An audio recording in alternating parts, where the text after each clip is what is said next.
Hello, everyone. My name is Carlos Sanchez, and I am in Professor Pennings' Comparative Political Economy class at NYU. I focus my paper on my native country of Mexico, which is a beautiful country full of rich history and fascinating culture. I thought I would start off with some interesting facts. Mexico is a federal republic occupying 756,066 square miles in North America.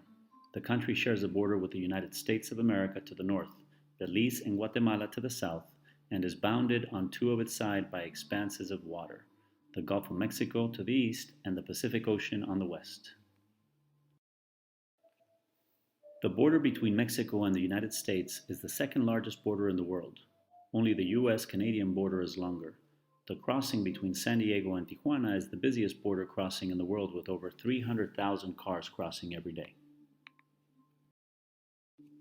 The culture of Mexico reflects the complexity of its history through the blending of pre Hispanic civilizations and the culture of Spain, imparted during Spain's 300-year colonization of Mexico.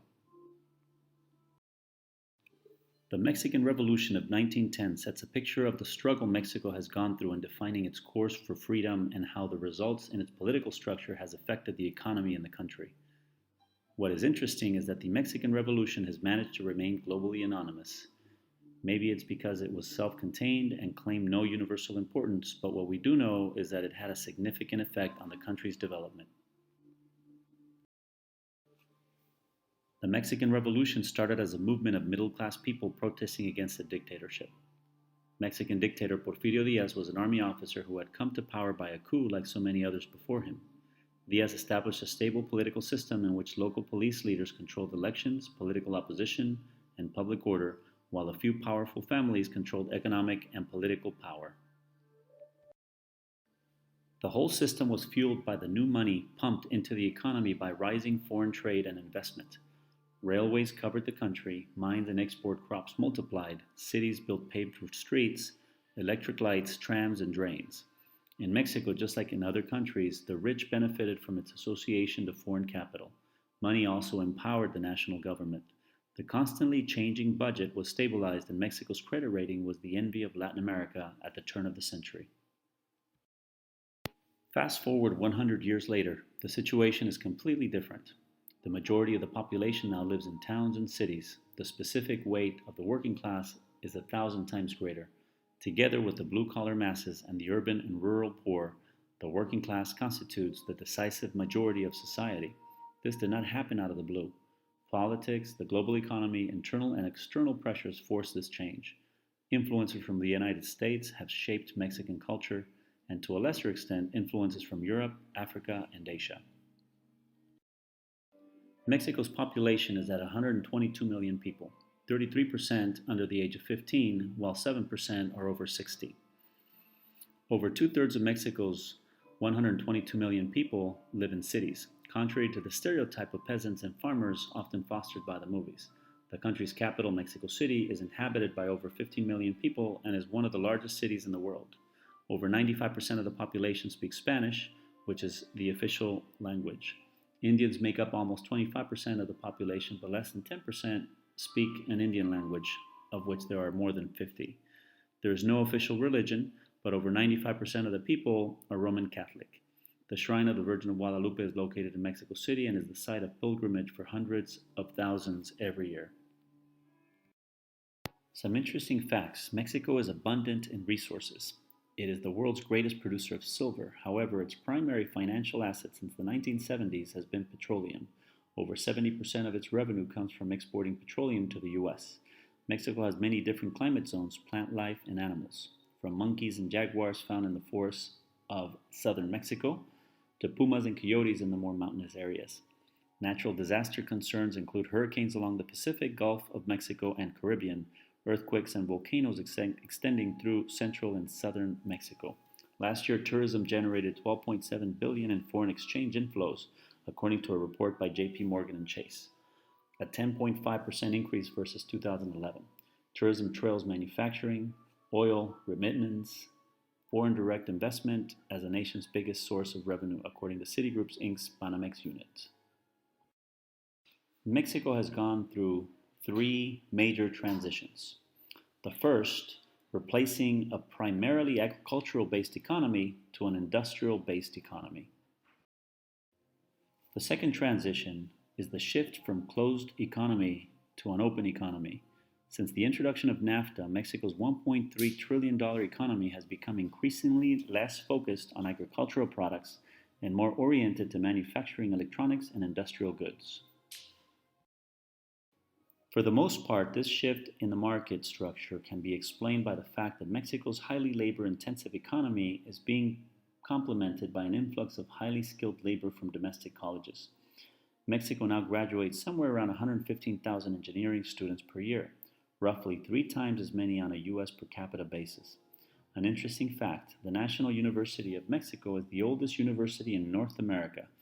The University Universidad Nacional Autónoma de México, UNAM, was founded in 1551 by Charles V, a Holy Roman Emperor. The university stands out as an educational institute that produces the highest number of professionals in Mexico. Mexico's highly skilled labor has allowed them to expand into other industries that require higher levels of expertise, such as automobiles and electronics. As a result, Mexico's comparatively low wages and abundant supply of skilled labor has allowed them to start competing with other low-cost suppliers of manufactured goods, such as China. A recent example of this has been the migration of multinational corporations like Nissan that moved from manufacturing operations in China to Mexico. The third transition is increasing private ownership and reducing public ownership throughout the economy. John Maynard Keynes said that when national economies suffer a downturn, governments should borrow and spend money to boost economic activity. Part of the proceeds of the resulting economic growth should then be used to repay the debt. Keynes appeared in translation in Mexico in 1934 with an article in El Trimestre Económico. By 1943, the journal had published 2 other articles by Keynes as well as 4 more about his theories. Keynes' ideas were not seen as prescriptive because they thought that Keynes and other intellectuals overlooked important global differences, especially in relation to dependence. It took some time before Mexico fully adopted his ideas. Some quick economic variables. The workforce breakdown is 4% for agriculture, 26% in the industry, and 70% in the services sector. The trade breakdown, exports 77% to the US, 5% to Canada, and imports 63.3% come from the US, while 3.3% from Germany and 2.5% from Japan. With its 122 million inhabitants, the GDP per capita currently stands at about 10,000, placing it firmly in the upper middle income countries. Adjusted for purchasing power, the GDP per capita is about 60% higher, at roughly 16,000. That puts it in the same league with countries like Turkey, Romania, and Brazil, but still far below countries like the US and Switzerland. The gap between the rich and the poor has increased so much in recent decades that Mexico is ranked dead last in income equality among the OECD nations. It is a country that's home to the richest man in the world and to 61 million others who cannot afford a minimally decent standard of living. The minimum salary is about $5 per day in the better paid zones such as Mexico City and other urban areas. Mexico has a 1.3 trillion economy, making it the 14th largest economy in the world and the 11th, taking it into account power purchasing parity. Economic growth is forecasted to rebound at 3.5% in 2015. Mexico is traditionally seen as commodities and manufacturing giant. It has the largest proven silver reserves in the world and the 10th largest in oil reserves. Pennings, the state-owned oil company, is one of the largest oil producers in the world with revenues of about $130 billion. Some scholars discovered roots of Mexican neoliberalism in Friedrich von Hayek since he spent time in Mexico around mid-century. The impact of the U.S., however, appears to have been far more influential, likely due to its proximity to Mexico and due to many Mexican economists and politicians having studied business, public administration, and economics in the United States. The 3 Mexican presidents that were the most influential in Mexico's shift to neoliberalism in the 1980s and 90s include Miguel de la Madrid, Carlos Salinas, and Ernesto Zedillo, who all earned advanced degrees at either Yale or Harvard University. During these presidencies was the period in which liberal political economy was reborn in the form of monetarism under such scholars as Milton Friedman and Friedrich von Hayek, who influenced technocratic perspectives from Mexico to Argentina. The North American Free Trade Agreement created the sudden appearance of guerrilla war in Mexico, which unleashed a political crisis within the country and an image crisis globally. These were the immediate results that developed on New Year's Day of 1994. This threat to Mexico's government was a reaction by the indigenous people of Chiapas to the implementation of NAFTA. The Zapatista National Liberation Army declared war on the Mexican government on the same day that NAFTA went into effect. This was motivated in part by fear that the United States corn imports would destroy their low technology agricultural economy, and strategically coincided their insurrection with the passing of NAFTA in order to maximize embarrassment to the Mexican government. After Mexico transitioned to a free market economy, it entered the trillion-dollar class. It increased their per capita income to one-fourth that of the U.S. It tripled trade with the U.S. and Canada since 1994, and it signed 12 free trade agreements with over 40 countries. And at the same time, land ownership had been a key issue of the economic reform process. And as a result, the Mexican Revolution, and in an attempt to keep the Chiapas farmers under control as well as to win their support, the government addressed the land issue. The European Union and Mexico signed an agreement made up of three pillars: an economic partnership, political cooperation, and cooperation agreement, which laid the basis for the negotiation of a free trade agreement between Mexico and the European Union. It is known as the Global Agreement and governs relations between both. This agreement is based on democratic principles and on the respect for human rights. With respect to trade, the agreement sets out the objective of establishing a free trade area in goods and services, the mutual opening of the procurement markets, the liberalization of capital movements and payments, as well as the adoption of disciplines in the fields of competition and intellectual property rights. Mexico is the OECD country with the second highest degree of economic disparity between the rich and the poor, behind Chile. The bottom 10% of the income scale disposes of 1.36% of the country's resources, whereas the upper 10% dispose of almost 36%.